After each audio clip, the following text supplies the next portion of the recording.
How to fix missing apps on Android is a common issue that many users face and can be resolved with a few simple steps.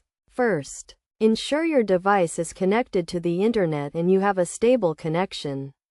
Start by checking the app drawer to see if the missing app is still installed but not visible on the home screen. To do this, swipe up from the bottom of the screen or click on the app drawer icon and look for the missing app in the list of installed applications. If the app is present, you can add it back to the home screen by long pressing the app icon and dragging it to the desired location. If the app is not in the app drawer, it is possible that it was uninstalled or disabled. To check if an app is disabled, go to the Settings menu, click on Apps, and look for the missing app in the list of installed applications. If the app is listed, click on it and click the Enable button to restore it. If the app is not listed, it may have been uninstalled.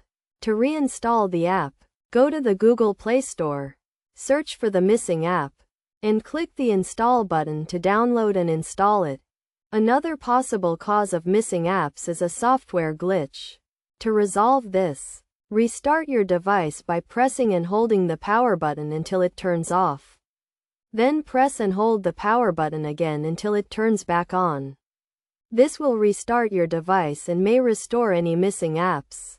It is also a good idea to check for any updates to your operating system, as these updates often include bug fixes and improvements that can resolve issues with missing apps.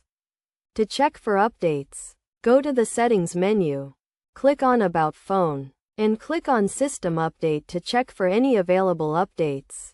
By following these steps, you should be able to resolve the issue of missing apps on your Android device. It is also a good idea to regularly back up your device to prevent data loss and ensure that your apps and data are safe in case something goes wrong.